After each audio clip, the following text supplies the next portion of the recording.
धर्म बस नहीं है, धर्म एक है।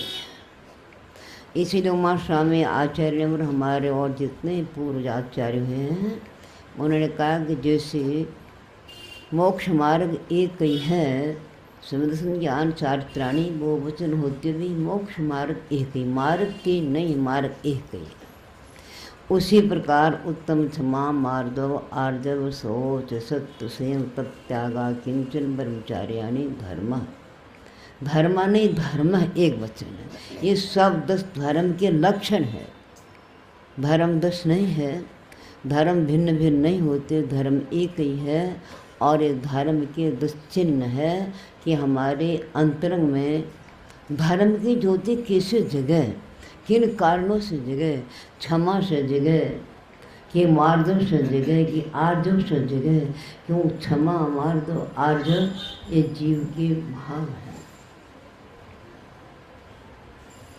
और वो जीव का जो शुद्ध चेतन परिणति है उसमें विकृति होती है तो क्रोध मान लोभ आदि अनेक भाव उत्पन्न होते हैं। उन विवाह भावों को नाश करने के लिए क्या करना चाहिए? प्रत्येक द्रव्य का, प्रत्येक वस्तु का, प्रत्येक वचन का एक दूसरा प्रतिरोधी विरोधी शब्द रहता है। सुख का विरोध करने वाला कौन है? दुख। और दुख का विरोध करने वाला कौन है? सुख। रात का बाधक कौन है? दिन। दिन का बाधक कौन है? रात। चित्र और पट रहते हैं ना, पाप और पुण्य, जीव और अजीव, आश्रय और संवर, बंध और निर्जरा, संसार बंध और मोक्ष। तो एक एक उसका दूसरा शत्रु रहता है जो एक दूसरे को दबाता रहता है। वैसे ही हमारी आत्मा का स्वभाव चेतन परिणति शांत है, शांत स्वरूप है और शांतमय आनंद है। उस आनंद का घातक कौन है? विभाव, अशांत, जिसको अपन क्रोध कहें, मान कहें, माया कहें, लोभ कहें। तो क्रोध क्या करता है? हमारी आत्मा की शांत परिणति का नाश करता है, घात करता है। अब आप अपना अनुभव करें कि शांत रहने में आनंद आता है, खाने का, पीने का, सांसारिक आनंद। ये क्रोध में आता है, किस में आता है? आपको आनंद किस में आता है? हमारे आचरण का प्रत्येक कार्य में स्वयं की प्रतीति, स्वयं का अनुभव होना चाहिए कि कौन से कार्य में मुझे आनंद की अनुभूति होती है। आप सोचो कि आपको क्रोध में आनंद आता है कि क्षमा में आनंद आता है? किस में आता है? कहने के लिए हम बहुत चतुर है, बोलने के लिए बहुत चतुर है, करने के लिए कुछ भी नहीं। कहते कुछ और है और करते कुछ और। कहते पर करते नहीं, मुँह के बड़े लवार, उनको मुँह कालो कर शाही के दरबार। कहते कुछ और है, करते कुछ और।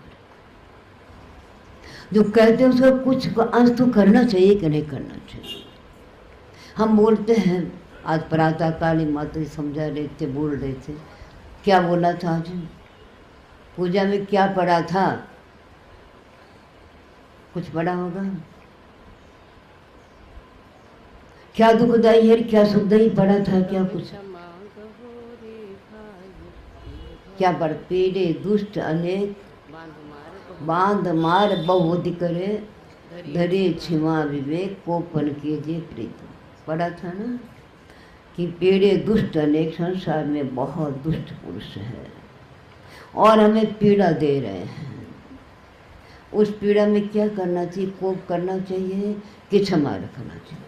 मैं आपको छोटी सी बात कहूँ, आपको कीड़े ने काटा, मच्छर ने काटा, हमें क्रोध करके उसको भगाना चाहिए कि क्षमा करना चाहिए? क्या करना चाहिए? क्या करते हैं?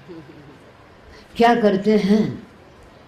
उसके काटने पर हम उसको मारने का प्रयत्न करते हैं, मारने का प्रयत्न करते हैं कि उसकी रक्षा करने का प्रयत्न करते हैं। क्या बोला हमने? क्या सीखा?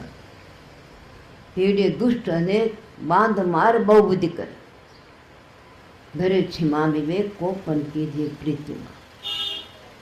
तो वो अपन शब्द अपने को याद नहीं।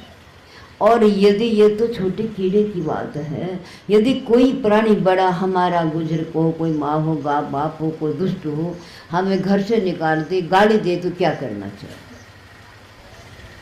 आप तो कहते हो, माता जी ने तो कहा उत्तम क्षमा मुनियों का धर्म है, पर मुनियों का नहीं, हमारे गृहस्थियों का धर्म भी है।